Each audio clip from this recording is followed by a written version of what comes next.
With that, let me introduce Anastasia. She is an experienced leader in products and a significant contributor to the New York startup ecosystem. So, in today's talk, she's gonna to demystify the AI hype cycle, and she will share insights on how to prototype a product-ready AI product without a single line of engineer written code. So please welcome Anastasia with me. Hi everyone. Thank you, Dmitry. Thank you everyone for having me. Let me share my screen. Um, okay. Can you see my screen? Yes. Okay, cool. Yeah, hi everyone. So my name is Anastasia. You can call me Nastia. I'm a product manager lead, and a little bit about myself. That's okay. Sorry, how can I?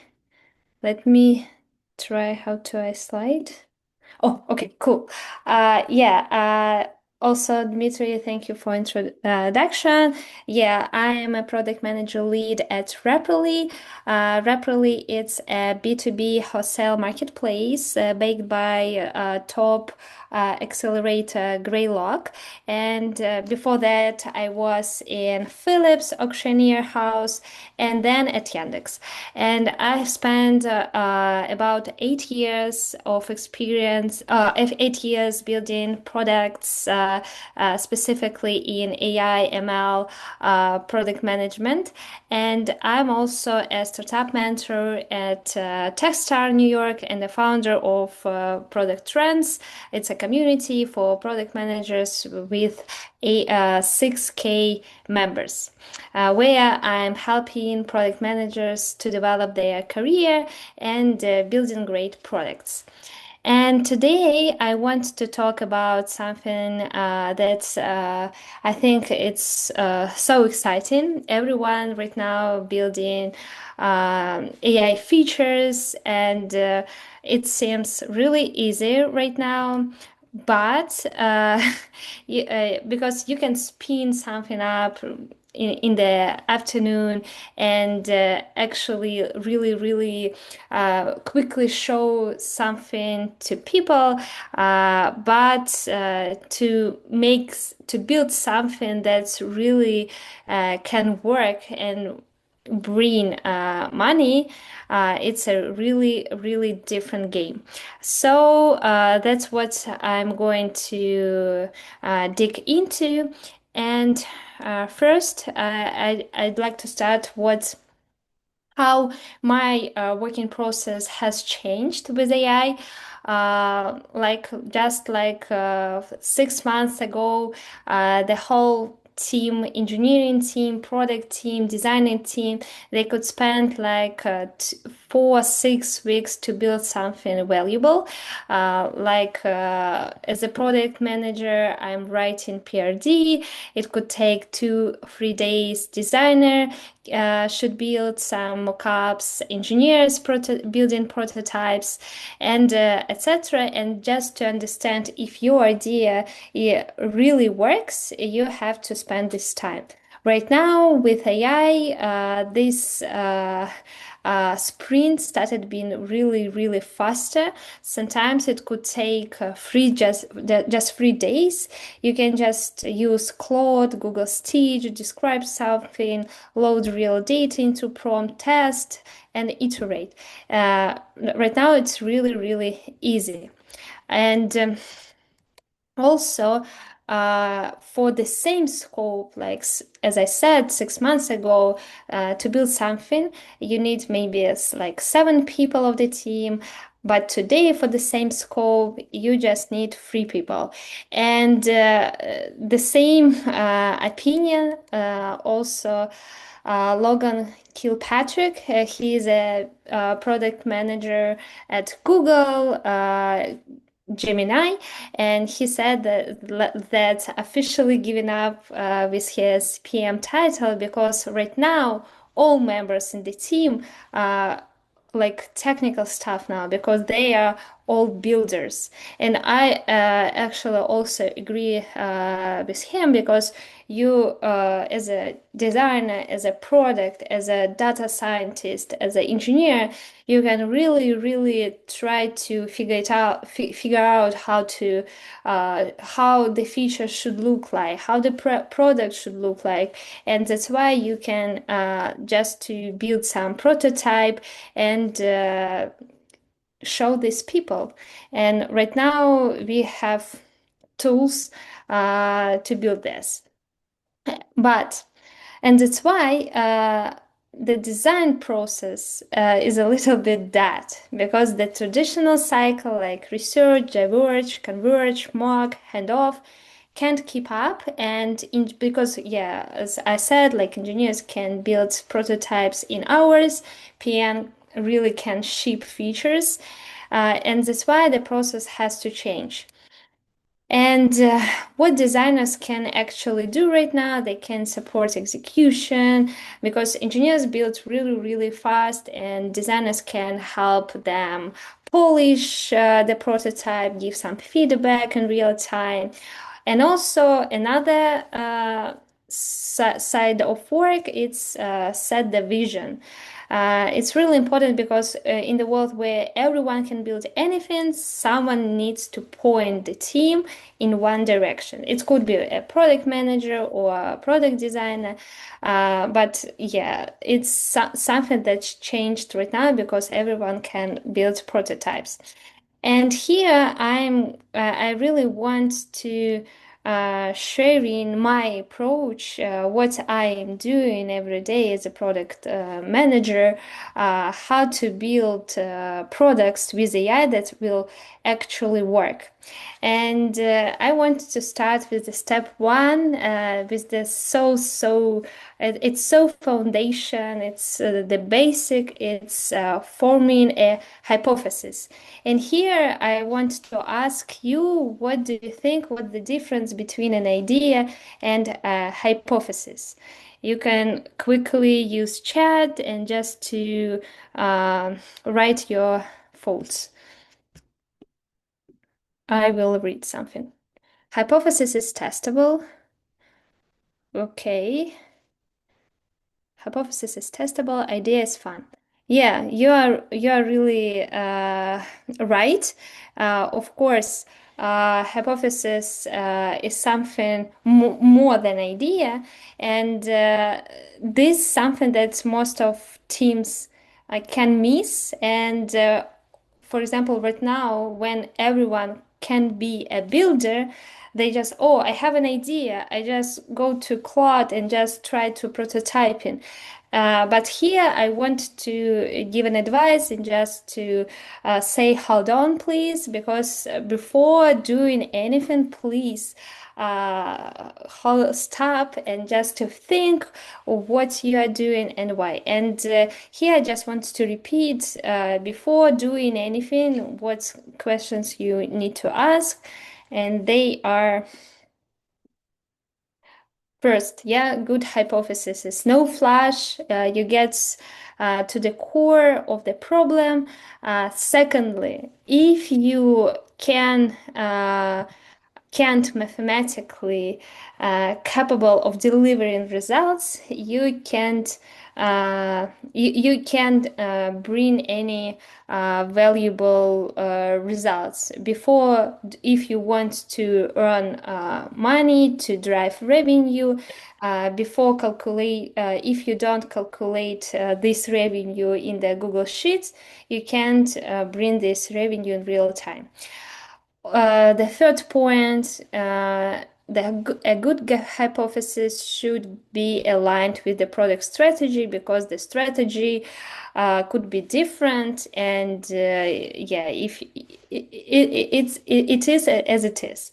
And also it should fit with the existing product architecture, because if it doesn't fit, it could take a lot of resources, money, and yeah, it's good. You could meet a lot of constraints. And what else? Each good hypothesis should also include these answers. Why do you do that? What exactly do we want to change? Who are we building this for? And of course, metrics, how we will measure success. I'm using this template, and also if you are a builder, if you want to build some prototype, please, before building anything, just to put all these answers in this template. And you can see the difference, because really the difference matters. If you just want to improve, for example, if you show users personalized content during onboarding, based on their interest, retention will grow.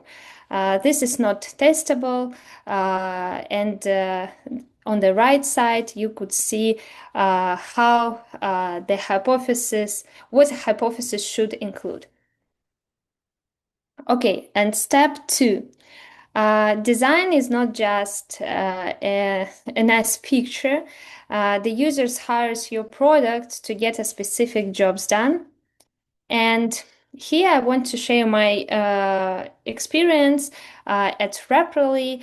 I'm responsible for marketplace for store owners, and their usual work is just to browse in marketplace and for their restock, for to add something to the cart and place order.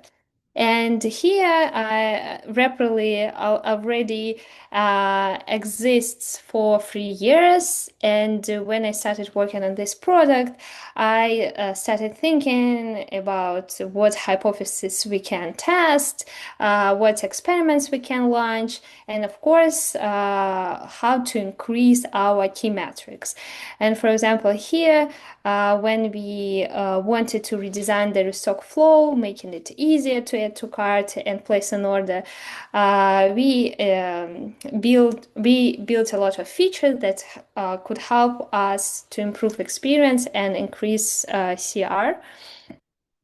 We iterate a lot, build some bundles, challenges, rep support, and constantly shipping and testing new features for store owners. And everything looks nice, but we don't see such a huge, significant growth. We see that our users were interested in our product. They started being more actively, but we don't see any spikes in their experience. And we decided just to hold on and just to think what we do wrong, what we did wrong.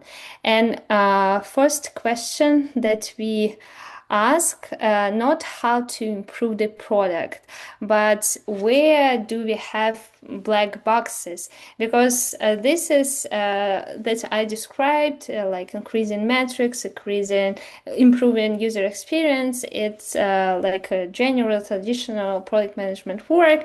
But here we just during all our routine, we really forgot about new tools, new AI opportunities. And here and right now, we realized that some of black boxes that we would always think that we can't do with that anything. We were stopped and decided to think what we can do with some black boxes. And here we found that we don't need, of course, marketplace already works, what we can do else, what data we missed, what experience we missed, and how AI could help us. And here we found we have already reps. They would always, every day they visit stores, every day they talk with store owners, and what data they need, what problems they have. And here we found that our users, they really want to understand how to increase their margin, how to understand when to restock, how to understand which products are fast moving, which products they need to change because they just stay on their shelf and customers don't buy them. And here we found that we can use reps, capture shelf photos. AI could verify performance. We can document proofs of products. We can show what the retail price and etc. And overall, our goal started being not just to improve user experience in the current product, but also make offline retail as measurable and scalable as digital. Another example that this helped us not just to help our store owners, but also to help brands to understand what's happening with their products in offline, because all brands could understand their metrics through Amazon, Shopify if they sell it online, but in offline it's a black box. And here started just like changing our perspective, where we can drive our product, where we can use AI. We just make a pivot and just to make more value for both, not only for store owners, but also for brands. And this third step, it's before you integrate anything, before you show like iterate with your current product, prototype first. And it's okay. And it's okay to use external links. For example, uh, we have a problem. It's another case where where we want to help our stores, our reps, to help pitch their products. And before integrate into real product, because rep application is so difficult. This includes map to find routes, where to go, to plan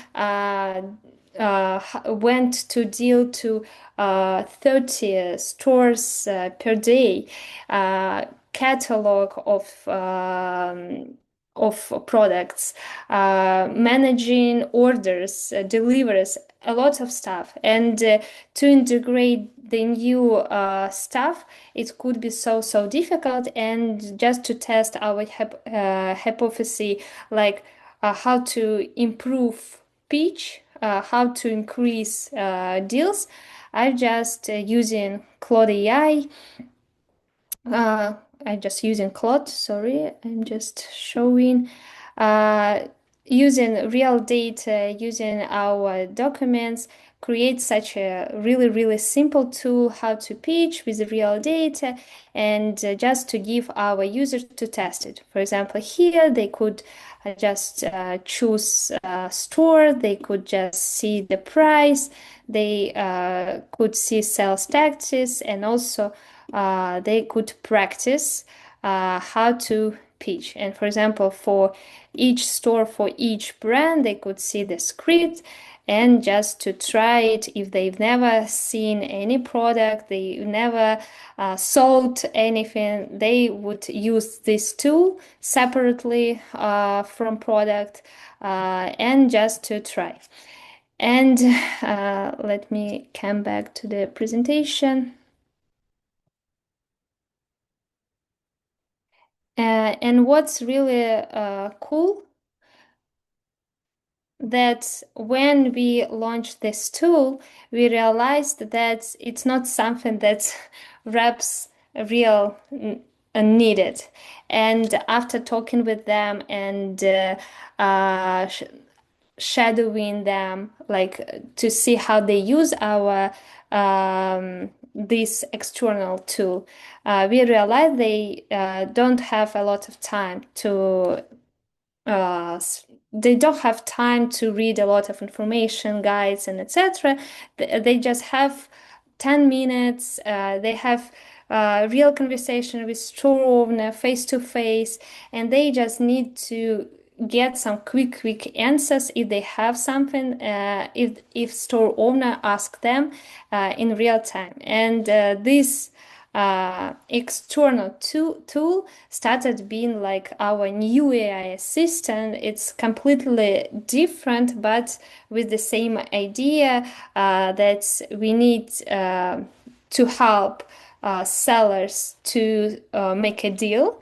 And instead of building pitching tool for each brand product for with some sales tactics, we are building AI chat, Ask Brittany, that could help sellers to understand what these stores needed, which deals the store has, which products we recommended, and really creating real-time recommendations per store for sellers to make more deals.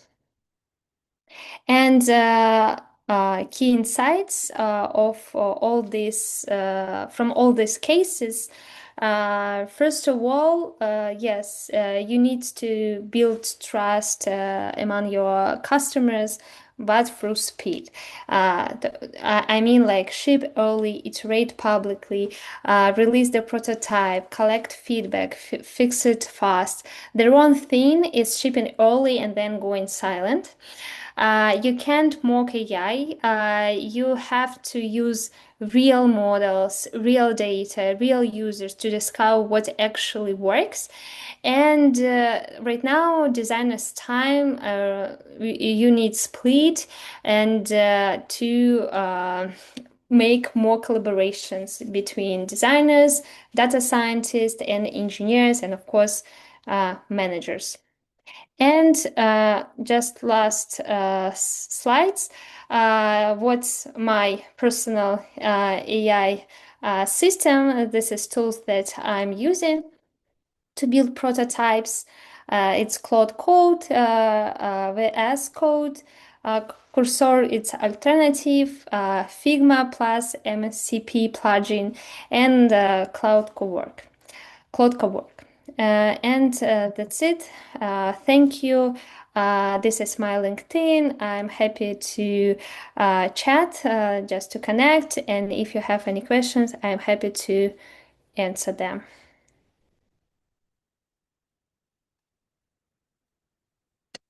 Thank you so much. Thank you. Yeah, I see there is a question in the chat.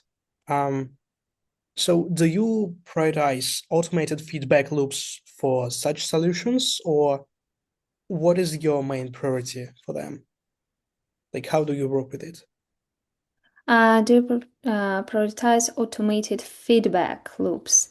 Yes, we prioritized because we appreciate iterations and iterate a lot.